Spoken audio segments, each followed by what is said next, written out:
E essa falta de opções que nós estamos tendo, será que não é reflexo do mercado brasileiro, que até a própria seleção brasileira também está trazendo o Ancelotti de fora pela falta de opção? Ou existe opção e a gente não está vendo? Sabe por que eu estou perguntando para vocês isso? O Barcelona, sempre quando sai um técnico, eles estão puxando algum ex-jogador ou alguém que trabalhou com eles, né? Ontem, na live da base, nós estávamos aqui, o nosso convidado Perdigão, ele comentou que dentro do próprio Vasco nós temos jogadores que podem subir para assumir uma posição no time titular ou pelo menos fazer parte do elenco. E ele comentou também que há bons treinadores também nas categorias que, se fosse feito um trabalho dentro do Vasco de subindo esses treinadores com a mentalidade Vasco da Gama, que também estariam prontos. Ele até citou um, eu não lembro o nome dele, se o Jackson tiver aí puder comentar, que falaram que era um cara surpreendente, assim, eu nunca tinha ouvido falar neles, né?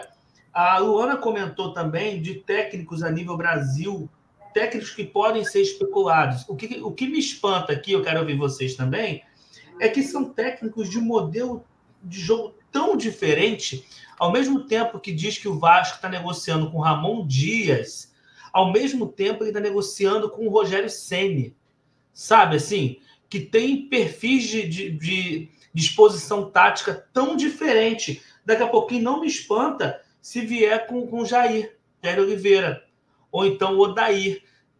Me parece, se as especulações, se os boatos tomarem raiz, como diz a canção, de assim, que eles não sabem o que eles querem, ou eles sabem o que querem e não estão achando. O que vocês acham?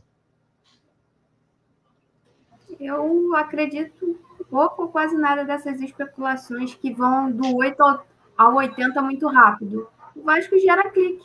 O Vasco gera clique, então a pessoa vai botar especulação, a pessoa vai clicar e é isso. A gente está num período de especulação, de mercado aí que vai abrir, então vão jogar nomes. Assim, eu acho factível que estejam negociando com o Rogério Ceni. Eu acho que dessa lista, não sei o Ramon Dias, mas eu acho que, pelo que a gente vê, eu acho que o Rogério Ceni deve ser o alvo, não sei. Se eles estiverem pensando assim, bem pequeno, no Brasil, eu acho que esse é o cara que eles estão negociando, sim. Qual é o teu favorito, Luana, para assumir o Vasco? Pela tua visão de Vasco, quem que você acha que seria o ideal? Cara, o ideal não seria o Rogério Ceni, mas pela situação, pelo que a gente vê de notícia, da lista de brasileiros seria o Rogério Ceni. Mas se eu quisesse, se eu pudesse, ele tivesse poder da escolha, seria o Tite ou o Jorge Jesus, assim, com um pouquinho de por causa do passado dele, mas, cara, os melhores são os dois e estão disponíveis no mercado. Eu acho que, gente, pelo amor de Deus, estão disponíveis e a 77 tem dinheiro, não é possível que eles não consigam trazer ou fazer uma proposta que seja, conversar. Não custa, né? A gente já tem não, vamos atrás de sim. O Rica Perrone fez um vídeo onde ele disse: Vasco, vai no Tite. Você tem a obrigação de ir no Tite. Pelo menos de sondar. Eu não sei, é uma opinião. Isso aí, Ed. Ligar, então, tem que ligar. O que acontece? Uma coisa que eu falei lá atrás, quando a 777 já tinha comprado o Vasco, aquele negócio todo, questão de planejamento, que eu falo que é um recado que você manda para o mercado, né? Tem sempre um recado que você manda para o mercado. Então, assim, é mais ou menos, por alto, como se fosse um jogo de pôquer. Entendeu? Você vai fazer um movimento ali para o cara acreditar que, porra, tu tá vindo com tudo. Entendeu? Só nesse ponto aí que eu quero comparar com o pôquer. Mas quando você chega e fala assim, caraca, o Vasco vai tá trazendo o Tite. Digamos que traga o Tite. Tá? Trouxe o Tite. Porra, o que os adversários, a maneira que os adversários vão olhar o Vasco é outra. É outra. Entendeu? Aí, o que vai acontecer depois, mas a maneira que o vai entrar em campo para enfrentar o Vasco já vai ser outra. Então, quando a gente começa a pensar qual que seria o ideal para o Vasco, eu acho, tá, que seria o Tite. Pela filosofia dele, né? Nem pelo estilo de jogo, tá? Porque eu acho que a gente entrar aqui no meandro do estilo de jogo, o pessoal, alguns treinadores entram no Vasco e não conseguem nem implementar o próprio estilo que vem implementando ao longo da carreira, sabe? Então isso aí é um fenômeno muito esquisito. Mas, assim, o Jorge Jesus, ele seria... Porra, eu acho que aí sim é o ideal do ideal. Eu acho que um pouquinho de esforço da 777, né, que contar com o esforço deles está um pouco complicado, mas um pouquinho de esforço deles, eu acho que valeria tentar o Tite, sabe? Vai. Porra, é a contratação, é a cereja do bolo. Na altura do campeonato, é a cereja do bolo. Foda-se, é o Tite, vai lá. Traz o Tite. Porra, vai ter moral dentro do elenco, entendeu? O cara vai saber botar esses caras para raciocinar o jogo. E o Tite, assim, a gente falava do Tite na seleção brasileira. Uma coisa é ele treinar a seleção brasileira e outra coisa é ele treinar o Vasco, treinar o Corinthians, né, cara? A seleção brasileira a gente quer o top do top. Isso vai um pouco na tua pergunta, Ed, que você falou, porque o mercado, não sei o que, o mercado onde a seleção brasileira vai buscar treinador estrangeiro. Eu não sou contra treinador estrangeiro na seleção, tá ligado? Eu não sou radical a esse ponto.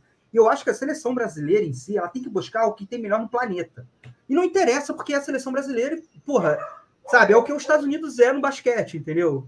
Então, assim, tem que ir no melhor. Pô, dá para conseguir algo bom no Brasil? Dá. Eu não discordo de sei lá, de um Renato Gaúcho na seleção? Não discordaria.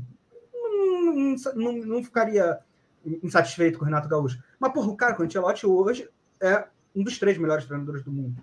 Por que não? Né? Então, aí é outra história. Mas quando a gente vai falar do Vasco, o Vasco já tem uma série de limitações. Eu acho que é uma questão urgência, de uma urgência, né? E não tem esse dinheiro. Então, assim, a gente tem que ir num alternativo da Europa. E aí, pensar fora da caixa é uma aposta que a gente não sabe que você pode fazer, entendeu? No momento que a gente está. É muito complicado você tirar um coelho da cartola agora, porque às vezes o coelho pode sair morto, sufocado dentro da cartola, entendeu? Então, assim, eu acho que é por aí. Para mim, eu acho que o Vasco tinha que forçar muito o Tite. O Tite, eu acho que é um sonho, assim, um pouco distante, Agora, dentro das opções que a gente tem ali, cara, eu acho que tanto faz, porque para mim vai ser mais ou menos do mesmo. Eu acho que vai depender muito do estilo de cada treinador. Na última live que eu participei, o Vitor Fontes, ele perguntou para a gente a comparação entre Odair Helman e Ceni. Eu acho que eles são 2 opostos, né? Um é muito mais virtuoso na parte tática, o outro é mais agregador, é mais de botar o elenco para brigar e tudo mais. Aí o Vasco vai ter que escolher entre um e o outro perfil, é o que eu vejo que esses caras querem, eu acho que a acomodação deles, eu acho que a intenção deles de não botar moeda na mesa é o que está valendo. Então, assim, vai ter que ir e vai ter que... Cara, vai depender muito também da opinião dos jogadores. Eu acho que tinha que perguntar para os jogadores. Eu acho que os jogadores eles têm que ter voz ativa na questão de... Cara, a gente queria um treinador assim para o nosso time.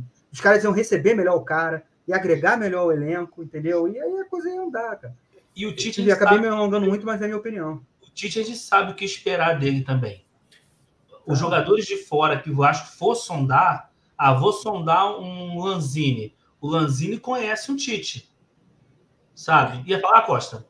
Eu queria só fazer uma adenda aí ao que o Marcelo falou. O meu nome também seria... Os meus 2 nomes seriam o Jorge Jesus e o Tite, em qualquer ordem de preferência, assim.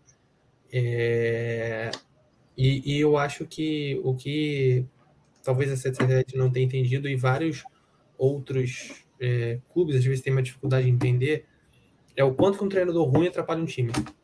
Então, assim, hoje, se você perguntar para mim, olha, o nosso orçamento é escasso e é mais escasso do que o que a gente imaginou que era.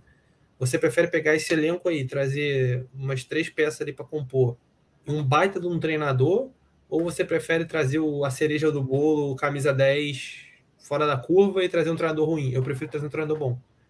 Para esse momento, para agora, tá? Porque eu acho que a gente viveu agora aí a prova do que um treinador ruim faz com o elenco. Assim, o Barbieri é um treinador muito ruim, muito fraco. Ou pelo menos foi no Vasco. E assim, o elenco do Vasco é bom? Não. O time do Vasco é bom? Não. Tem muitas limitações. Mas não é para estar em 18º, muito menos 19º como estava.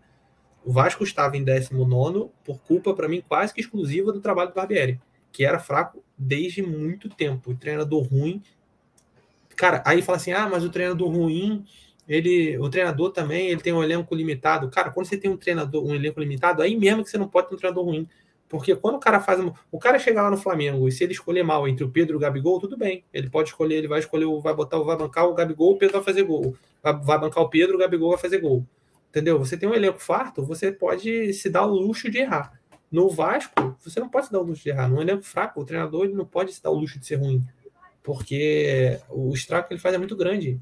E aí fica com esse papo, mas o Vasco demitiu 20 treinadores em 5 anos. E eu sempre faço a pergunta, e onde estão esses treinadores? Porque se eles são bons treinadores que o Vasco demitiu, que estavam limitados porque os elencos estão ruins, cadê esses caras fazendo grandes trabalhos fora do Vasco? Só tem o Diniz, que ninguém queria demitir, inclusive. Boa parte da torcida era contra demitir o Diniz. E por muitos ele teria sido o pilar para a construção de 2022. Então, os treinadores que o Vasco demitiu nos últimos anos, você não vê ninguém fazendo um trabalho grande num time grande. Você pensa uma outra coisinha ali num time pequeno, o Jorginho tem um brilhaleco aqui e ali, o Marcelo Cabo é um cara que faz uns trabalhos consistentes aí nos times pequenos, e só. Quem é o treinador do Vasco que demitiu? Então, assim, acho que não ficou claro, a galera não entende ainda no futebol a diferença que o treinador faz. O Luiz Castro no Botafogo é um exemplo, entendeu? É um treinador bom, não vou nem dizer que ele é o melhor treinador do mundo, mas eu não tenho a menor dúvida que esse time do Botafogo, na mão de 90% dos treinadores brasileiros, não estaria rendendo o que está rendendo. E aí entra outro ponto que você falou, da escola brasileira. Para mim, a gente tem um gap inacreditável assim, de treinador. Das novas gerações, essa galera da nova geração e etc. e tal. Não é à toa que o Luxemburgo, o Filipão, o Dorival, o próprio Renato estão aí até hoje e vão continuar. Você olha aí os últimos os finalistas da Libertadores. O Dorival foi campeão, o Renato Gaúcho foi finalista, o outro foi o Abel, o outro foi o Jorge Jesus pelo Flamengo. Então, assim, o Filipão foi pelo Atlético Paranaense. Então, assim, não é à toa que não tem nenhum cara novo. O único novo é o Diniz, que está tentando fazer alguma coisa há uns anos. Esse sim, eu acho um cara diferente. Mas acho que a gente tem muita deficiência em treinador brasileiro. Muita. Eu queria